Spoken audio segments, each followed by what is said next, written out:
The Bermuda Triangle is a section of the Atlantic Ocean roughly bounded by Miami, Bermuda, and Puerto Rico, where dozens of ships and airplanes have disappeared. There have been reports of bizarre activity since Christopher Columbus, who described unusual compass activity while traveling through it on his way to the New World.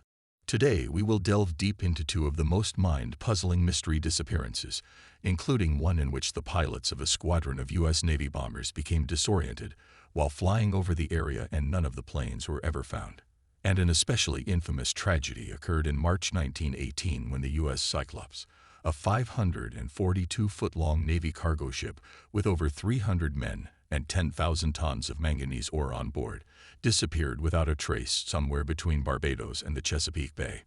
Now, don't forget to hit that subscribe button. And let's get to it. This is one mystery dive you don't want to miss. The mysterious disappearance of Flight 19. It remains one of the most puzzling mysteries in aviation history. It started just as a routine training flight. At 2:10 p.m. on December 5, 1945, 5 TBM Avenger torpedo bombers took off from a naval air station in Fort Lauderdale, Florida. The group of planes known as Flight 19 were scheduled to do a 3-hour exercise known as Navigation Problem Number 1. Their flight plan was for them to head east from the Florida coast and conduct bombing runs at a place called Hens and Chicken Shoals. They would then turn north and continue over Grand Bahama Island before changing course a third time and flying southwest back to base. Except for one plane that only carried 2 men, each of the Avengers had a crew of 3 Navy men or Marines, most of whom had logged around 300 hours in the air. The flight's leader was Lieutenant Charles C. Taylor, an experienced pilot and veteran of several combat missions in World War II's Pacific Theater. At first, Flight 19's flight proceeded just as smoothly as the previous 18 that day. Taylor and his pilots buzzed over Hens and Chicken Shoals around 2:30 p.m. and dropped their practice bombs without incident. But shortly after the patrol turned north for the second part of its journey, something very strange happened. For reasons that are still unknown, Taylor was convinced that his Avenger's compass was malfunctioning and that his planes had been flying in the wrong direction. The troubles only increased after a front blew in and brought rain, gusting winds, and heavy cloud cover. Flight 19 became hopelessly disoriented. "I don't know where we are," one of the pilots said over the radio.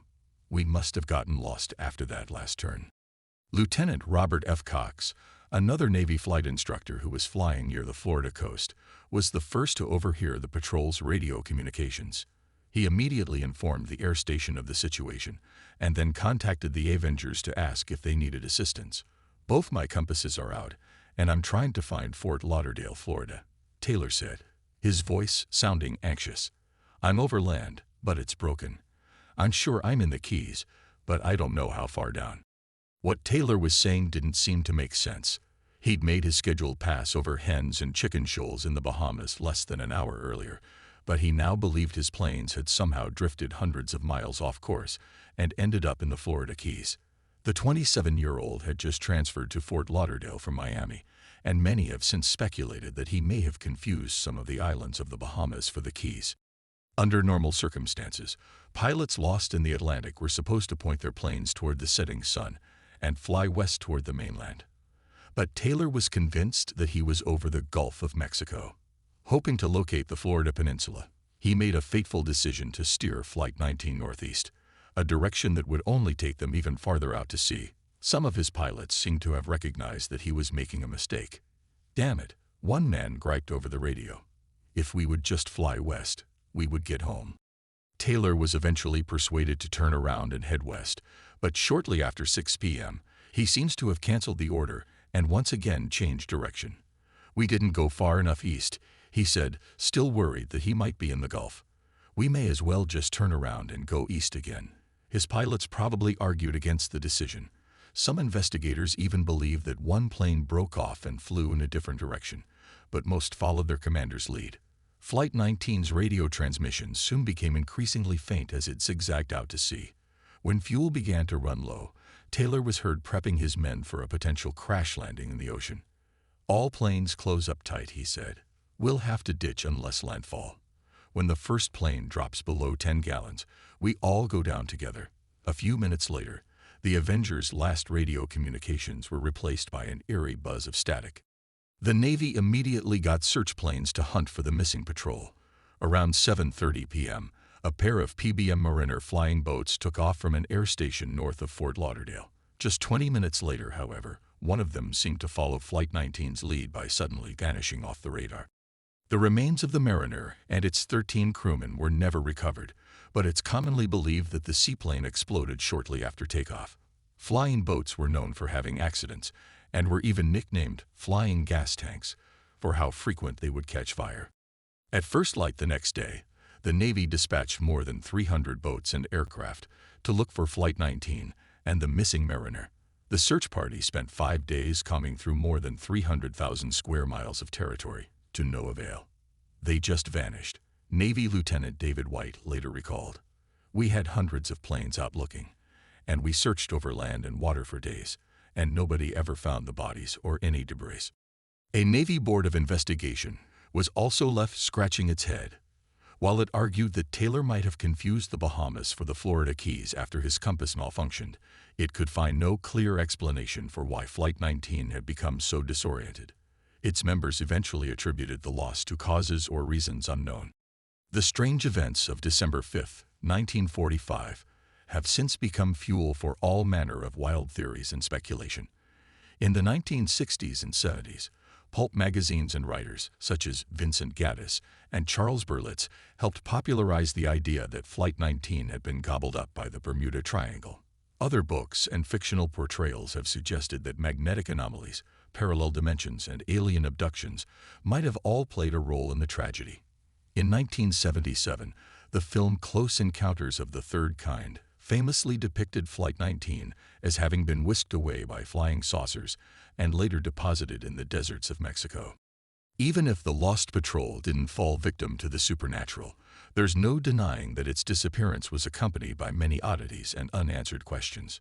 Perhaps the strangest of all refers to Lieutenant Taylor. Witnesses later claimed that he arrived to Flight 19's pre-exercise briefing several minutes late and requested to be excused from leading the mission.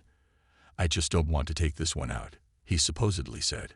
Just why Taylor tried to get out of flying remains a mystery, but it has led many to suggest that he may have not been fit for duty.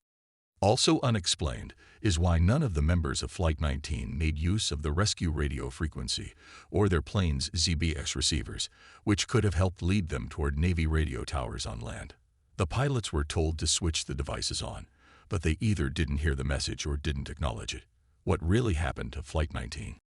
In 1991, a group of treasure hunters seemed to have finally solved the puzzle when they stumbled upon the watery graves of 5 World War II-era Avenger aircraft near Fort Lauderdale. Unfortunately, it was later found that the hulks belonged to a different group of Navy planes whose serial numbers didn't match those of the fabled Lost Patrol. Many believe the wrecks of Flight 19 and its doomed rescue plane may still lurk somewhere in the Bermuda Triangle, but while the search continues to this day, no definitive signs of the 6 aircraft or their 27 crewmen have ever been found. Hey there, I hope you're enjoying our deep dive into the mysteries of the Bermuda Triangle. Before we begin to unravel the enigmatic tale of the U.S. Cyclops, I have a quick request. If you're finding this content intriguing, please hit that like button and subscribe to our channel. It helps us create more content like this.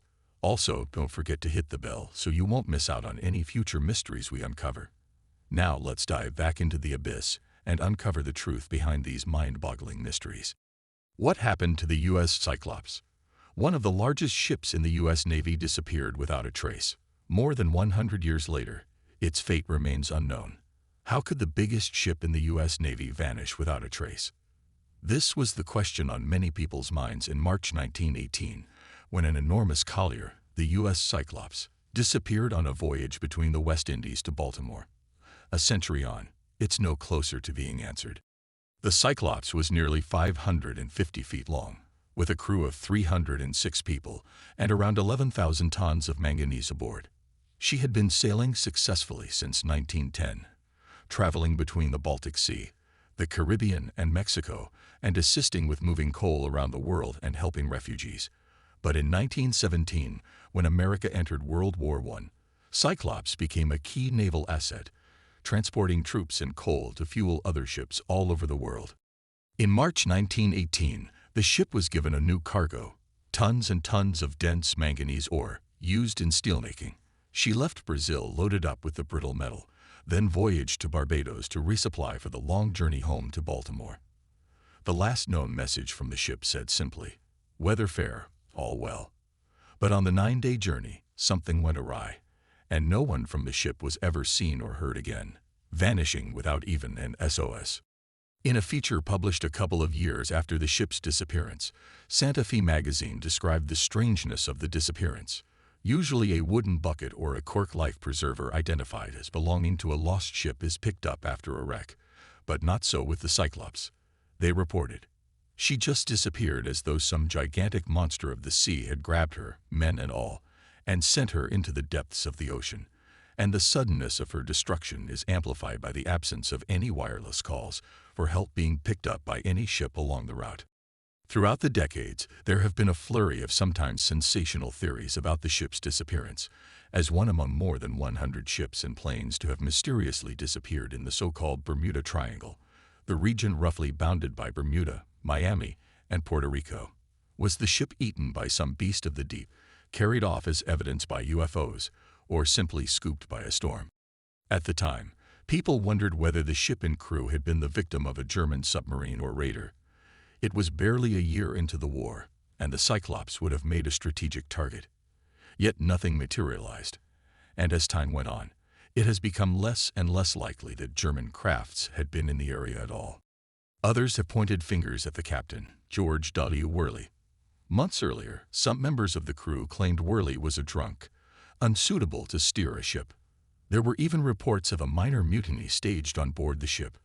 The Navy defended Worley of these charges, and he returned to his command with apparently little fanfare. The U.S. Navy says in its official statement about the Cyclops, "The disappearance of this ship has been one of the most baffling mysteries in the annals of the Navy, all attempts to locate her having proved unsuccessful." But some still cling to investigations, particularly those with a personal connection to the ship. Marvin Barish is the descendant of one of the firefighters aboard the ship. He has spent more than a decade researching its history, painstakingly gathering Navy records, ship logs, and any ephemera that might come in useful, including a blackened bag of manganese ore. "The whole existence of the ship has been swept under a rug," he told the Baltimore Sun. "It wasn't like it was lost in a glorious battle. It just kind of fell off the face of the earth." So what do you think happened to the U.S. Cyclops? Leave your theories in the comments. We would love to hear them. We hope you found this video interesting. Don't forget to like, share, and subscribe. See you in the next video, and until then, stay curious and stay safe.